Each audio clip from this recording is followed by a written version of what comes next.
Hello दोस्तों, जय माता दी। देखिए, आज हम बात करने वाले हैं एसएससी सीजीएल 2025 प्री के कट ऑफ के बारे में। ठीक है, जैसा कि आप जानते हैं कि इस बार एसएससी सीजीएल का एग्ज़ाम बहुत ही डामाडोल तरीके से हुआ है। फेयर एग्ज़ाम सिस्टम हुआ नहीं है, बहुत सारे लोग परेशान हैं। कहीं कहीं पे ऐसी कंडीशन है कि अगर आप देखोगे तो आप रो दोगे, और कहीं कहीं पे ऐसी कंडीशन है कि जैसे कुछ हुआ ही नहीं है। एसएससी ने इस हिसाब से हम लोगों को बांटा है, स्टूडेंट को ही बांट दिया है, टीचर को तो बांटा ही बांटा है, पर विद्यार्थी को भी बांट दिया है।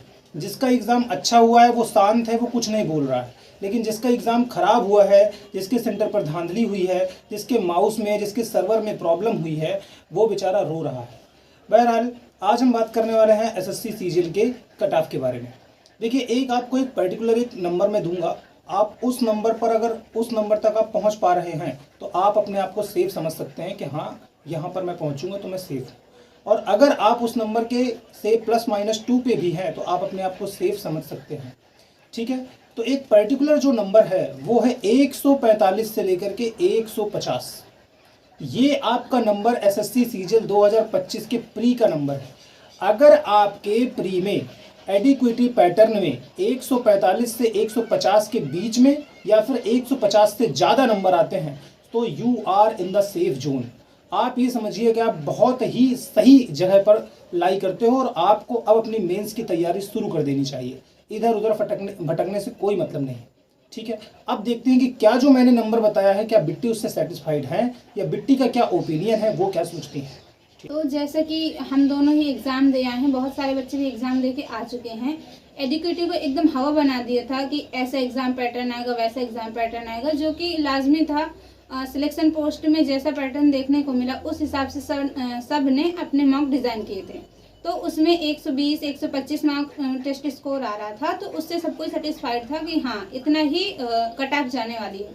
लेकिन जब बच्चों ने एग्ज़ाम दिया तो वहाँ पे हम लोगों ने देखा उसका पैटर्न इतना भी ज़्यादा हाई लेवल का था नहीं।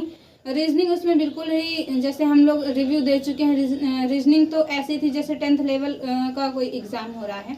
इंग्लिश मॉडरेट थी, जीके टफ थी, और मैथ भी इजी टू मॉडरेट थी, ऐसे हार्ड नहीं थी। तो एक तो एग्ज़ाम पैटर्न इसका बहुत बड़ा रीज़न हो सकता है कट ऑफ हाई जाने का, क्योंकि एग्ज़ाम इजी आएगा तो कट ऑफ हाई जाएगी। इसके बाद दूसरा जो रीज़न हो सकता है वो है री एग्ज़ाम।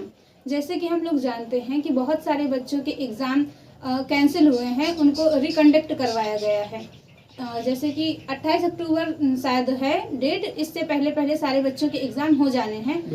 तो इसमें नॉर्मलाइजेशन भी बहुत ज़्यादा बड़ा रोल प्ले करेगा, क्योंकि इतने कुछ बच्चों का जिनका पहले, जैसे हम लोगों का एग्ज़ाम पहले हो गया है, तो हमको एग्ज़ाम पैटर्न का आइडिया नहीं था, कुछ भी आइडिया नहीं था। अब इतना ज़्यादा जब गैप होगा किसी के एग्ज़ाम में, तो वो भले ही आंसर की नहीं आएगी, पर आसपास के एस्पिरेंट से, अपने फ्रेंड से या फिर रिलेटिव से वो एग्ज़ाम पैटर्न के बारे में जानकारी ले ही लेगा।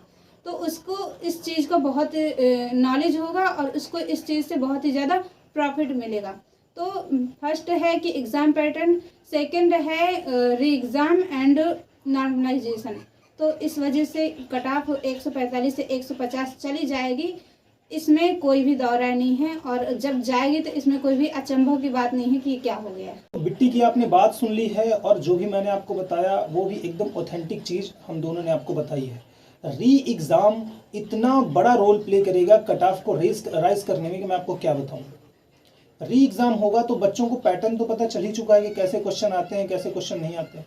तो री एग्ज़ाम होने की वजह से जिन लोगों का री एग्ज़ाम होगा, जितने भी लोग हों, है ना, वो एसएससी का खुद का निजी डाटा है, वो डाटा इधर उधर भी वो लोग करके बताते हैं। इतने सारे लोग जब री एग्ज़ाम में बैठेंगे, क्योंकि एक बार तो वो एग्ज़ाम में जा चुके हैं, इंटरफेस से वो एक बार, है ना, एक बार वो फैमिलियर हो चुके हैं, फिर उनका एग्ज़ाम कैंसिल हुआ, फिर वो दोबारा री एग्ज़ाम देंगे। इसका मतलब है कि वो काफ़ी हद तक वो लोग फैमिलियर हैं, वो लोग कट ऑफ बढ़ाएंगे। हालांकि उनका री एग्ज़ाम होना चाहिए, मैं इससे सहमत हूँ, लेकिन ये लोग कट ऑफ बढ़ाएंगे बहुत ज़्यादा। अब मैंने 145 से 150 आपको कट ऑफ बताया है। अगर ये नंबर आपका आता है तो आप बिल्कुल सेफ जोन में हो। ठीक है, आपके क्या विचार हैं, आप हमें बताइए कि आपके आधार पे, आपके अनुसार कितनी कट ऑफ जा सकती है, आप कमेंट करके बता सकते हैं। Thank you so much. जय माता दी।